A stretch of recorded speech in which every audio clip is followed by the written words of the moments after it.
Sophie Cunningham went nuclear about what happened to Caitlin Clark on June 24th. She went on her podcast and told us exactly what she would have done if she'd seen it in real time. That alone should tell you where this story is going. Thomas punched Clark in the throat, kneed her in the groin, and walked away clean because the refs watched every bit of it and called nothing.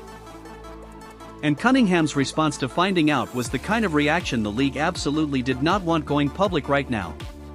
Sophie said exactly what every fan was already screaming about Alyssa Thomas, about the Phoenix Mercury, and about the WNBA's officiating crew, and she did not hold back one word of it. Let's talk about what Sophie Cunningham actually said after the dust settled, because she didn't send a tweet and move on. She pulled up her podcast and unloaded everything with names attached, no diplomatic cushioning, no carefully worded non-answers about how she respects the process. During real time last night, I did not see that happen. I don't, none of our team saw it happen, because I promise you if we would have seen that happen, we would have had her back.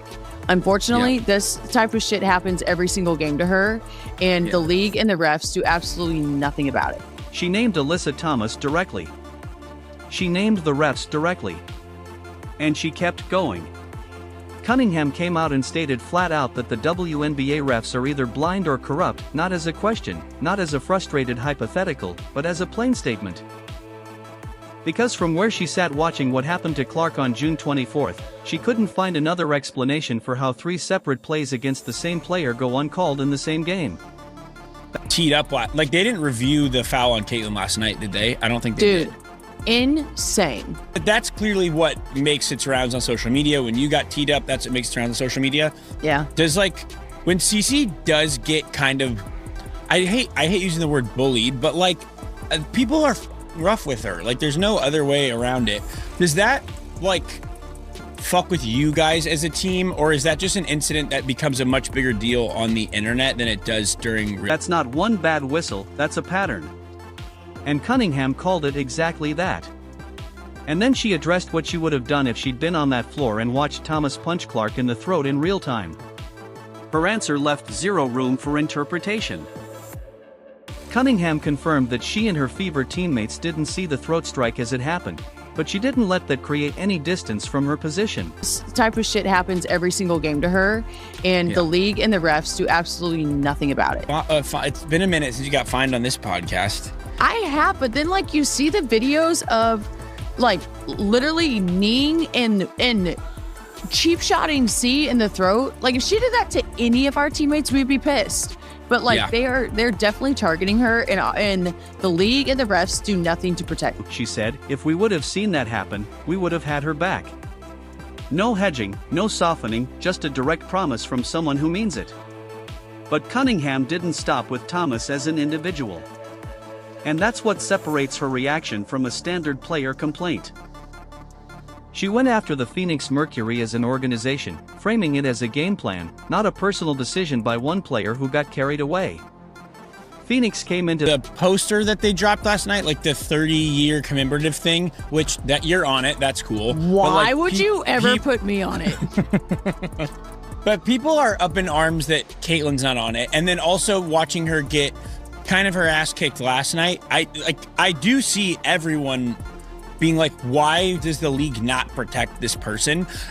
I don't want to get in beef with Kathy either, but it is she's jealous of her, or thinks that because she's a bigger face than her, or anyone the WNBA's had, that she won't give her the platform. It's so weird. It's so bizarre. That game intending to get physical with Clark, and the refs let them operate that way from the opening minutes. Cunningham connected those two things and said so out loud. She also got into what she sees driving some of this, which is jealousy from veterans who've watched Clark come into the league and become the biggest name in it almost immediately. Cunningham described it as genuinely bizarre. It is a joke, and this is why Kathy in the WNBA is getting lit up on social media, because you are leaving out a generational, the best player to ever go through WNBA on this roster. Honestly, if they were smart, they would market the shit out of some of us. They don't. Well, year on They year, don't. at least. I should never. That should be Caitlin. That should be Kelsey Mitchell. That should be Aaliyah Boston. Like, why are we putting random players on there? Cunningham didn't have that constraint, and she used the freedom completely. Her podcast episode spread faster than the game footage itself, which tells you exactly how many people were already thinking what she just said out loud. This isn't a new version of Sophie Cunningham. She didn't become Clark's defender the day she signed with Indiana. She was publicly backing Clark before they ever shared a locker room, when other veterans around the league were either staying quiet or going the opposite direction. And that context is what makes her podcast reaction land the way it did. Before Cunningham joined the Fever, she was already on record talking Clark up in interviews and on social media. Not in a vague, polite way, but specifically and directly. At a time when plenty of established players either ignored Clark's arrival or resented it, Cunningham saw what Clark was doing for the league's viewership and said so out loud. She also called out how bizarre it was that the league seemed reluctant to put Clark on promotional materials, including a 30th anniversary poster, despite Clark being the biggest draw women's basketball had seen in years.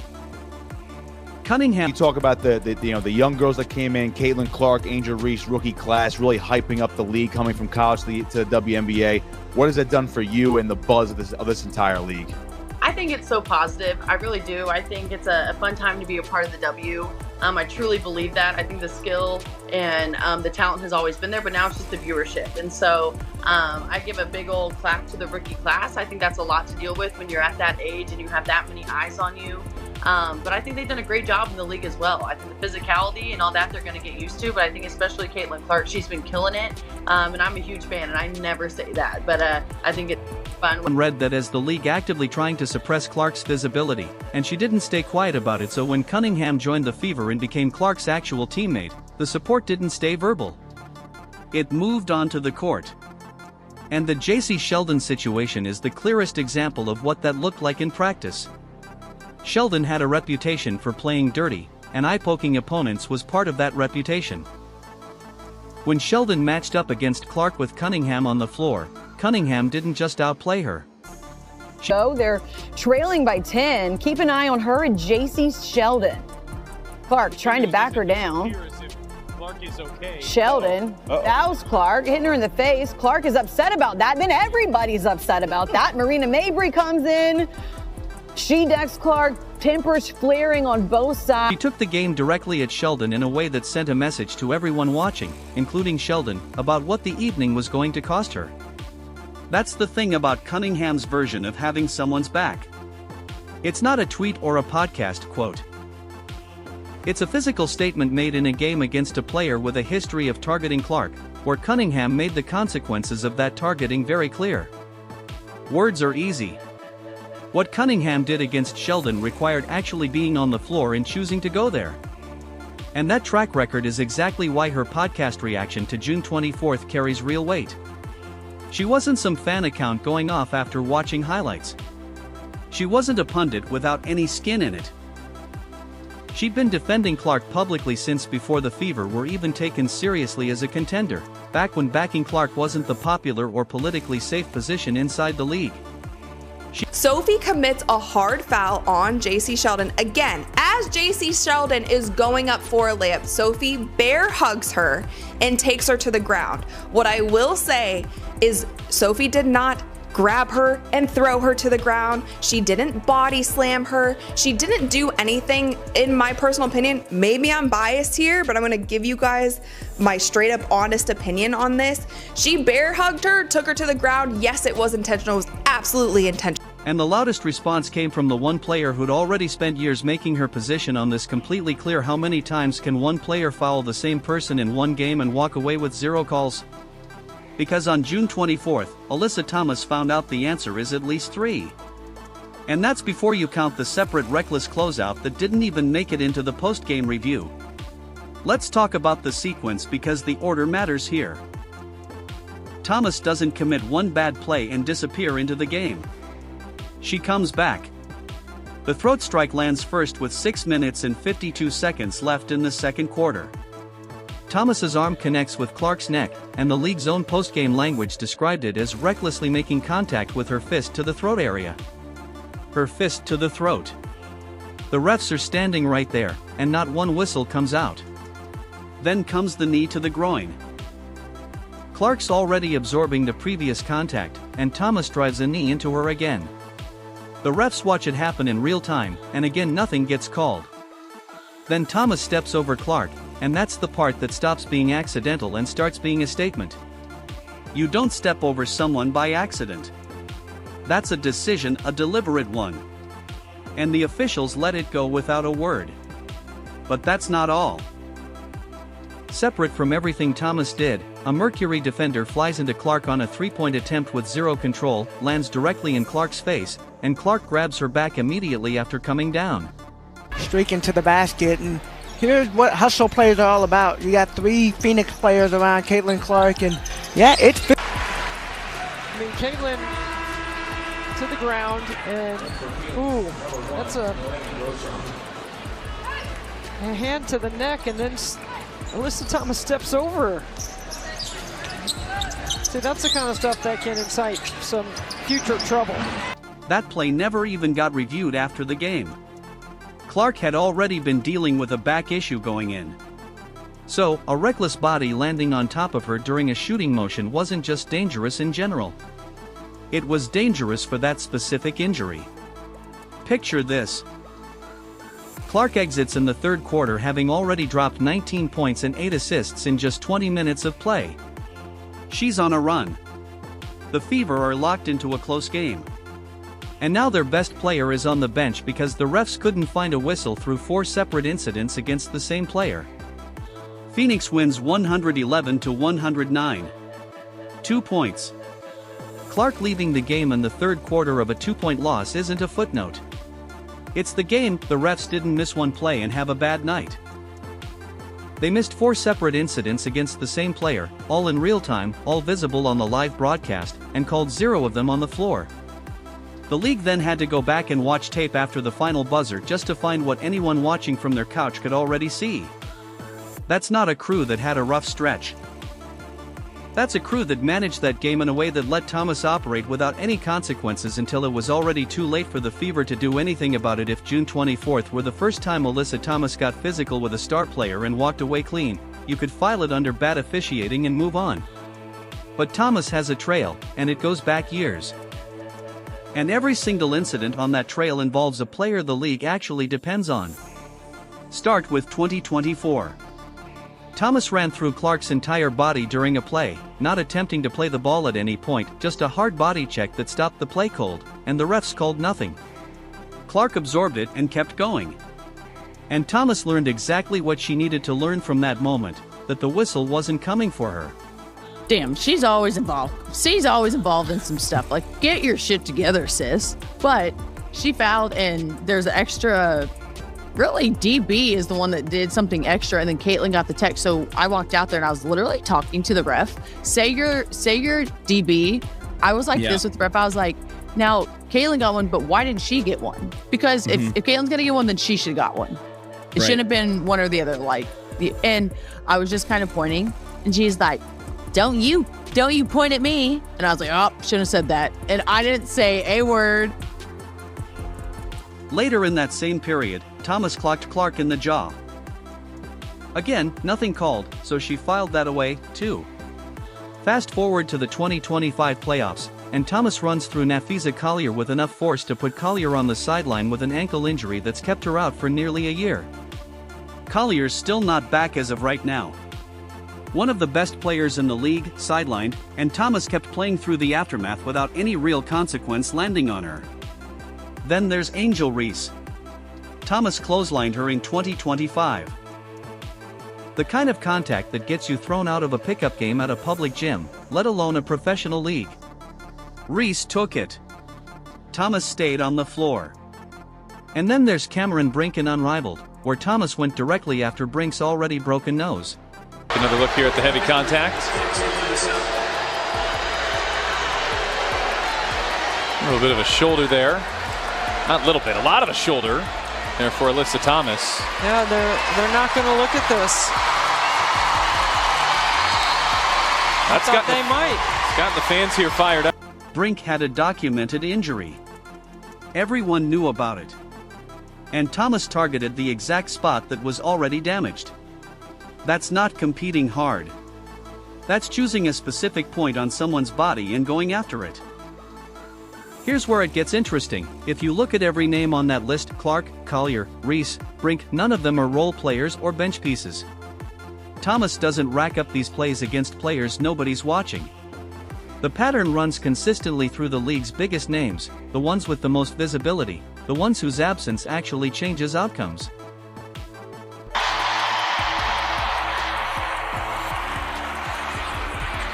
The tip was clean by Thomas. Look at that. And they banged knees after the Fisicali. She has 21 points, 8 rebounds, 8 assists, and Fee is being helped back to the locker room. Let's go over to Angel Gray. Yeah, I'm watching her walk through the tunnel right now. She is. So, when you line up the 2024 body check on Clark, the jaw shot, the Collier takeout, the Reese clothesline, the Brink nose play, and then the full June 24th sequence against Clark again, you're not looking at a player who competes physically. You're looking at a player who plays dirty and spent years learning that the consequences don't arrive. The one-game suspension the league handed down after June 24th is the first actual punishment Thomas received for any of it. Any bump to the face. Oh gosh, it's got to be so tough. Cameron just with the wherewithal getting hit and still made the basket. That was super impressive. Fans pulled up the full list of incidents and did the math in real time. And the reaction wasn't disappointment or frustration. It was rage, because one game doesn't even cover a road trip. And Phoenix put her on the floor against Indiana knowing exactly what kind of player she is. The WNBA reviewed the June 24th footage, upgraded the throat contact to a flagrant 2 foul, and handed Alyssa Thomas a one-game suspension, announced June 25th, served June 27th when Phoenix visited Toronto. That's what the league decided a fist to the throat was worth. One game against the Toronto Tempo. Fans did not move on by the next morning. Number one, you gotta call it. It's absolutely egregious and utterly disrespectful. And then number two, you're coming in here aware of what happened 2 nights ago, and that shit still happens? Absolutely unacceptable. Absolutely unacceptable. The reaction spread across every platform and kept building because the more people pulled up Thomas's full history, the less sense one game made to anybody. People weren't just calling for 5 or 7 games, though plenty did exactly that. Some called for a lifetime ban. And when you look at the list of players Thomas has put on the sideline or targeted with obvious intent across multiple seasons, that reaction isn't coming from nowhere. It's coming from people who did the math and got a number that doesn't equal one. Stephanie White and Fever leadership responded after the suspension dropped, and fans were watching closely to see whether Indiana pushed back hard or stayed diplomatic. Because how the Fever handles this publicly affects how the league reads their posture going forward. The flagrant 2 and the reckless closeout that they actually reviewed, and the foot still comes down on top of the defender's foot that wasn't upgraded? Absolutely disrespectful. We have a generational talent and a WNBA superstar who had 2 cheap shots right there that weren't called. And I just say again, absolutely unacceptable. Designation itself tells you something the league probably didn't intend to say out loud. They're acknowledging the play was serious enough to warrant a suspension, but one game says they don't consider it serious enough to actually stop the behavior from happening again.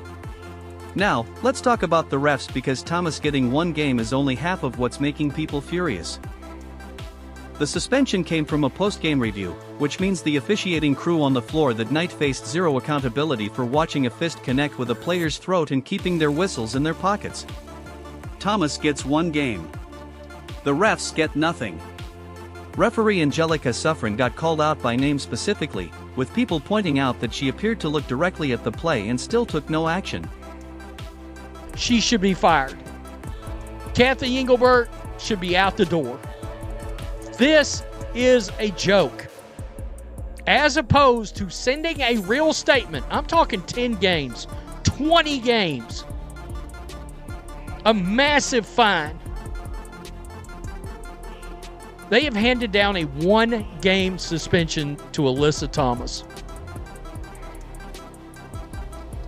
This league is not serious at all. And while all of that was happening on the floor, the same crew stopped the game to review Clark's follow-through on a three-pointer to potentially call a hostile act on Clark herself. That detail spread fast because it captures exactly what people mean when they say Clark gets officiated differently than other stars. There's no public mechanism for the league to address officials who misplace that obvious. The WNBA can suspend a player after reviewing tape, but the crew that managed that game walks away clean. And that's the part of this that doesn't have any resolution right now. The Thomas suspension closes the incident on paper. Everything under this is ridiculous. The league does not want to clean itself up. This league does not want to grow. This league does not want to further itself and better itself. Upon post-game review, the Phoenix Mercury's Alyssa Thomas had received a flagrant foul 2 penalty and 1-game suspension for recklessly making contact with her fist to the throat area of Indiana Fever Caitlin Clark. Underneath it stays exactly where it was. Clark, Aaliyah Boston, Kelsey Mitchell, Lexi Hull, and Cunningham are all locked in for 2026, and Indiana's building towards something real with a very specific memory of how June 24th got managed sitting right underneath all of it. Clark remembers. And Cunningham, who just told the entire basketball world exactly what she thinks about Thomas and the refs who let her operate, she's not forgetting either. The league handed down its call. Now Indiana gets to make theirs on the court, with Clark, Aaliyah Boston, Kelsey Mitchell, Lexi Hull, and Cunningham all locked in and building toward a championship run in 2026. The stage is set for a defining season. And now, not only do they have the treatment for the last 3 years, and now they got last night, but even worse, the pathetic suspension makes this look even worse.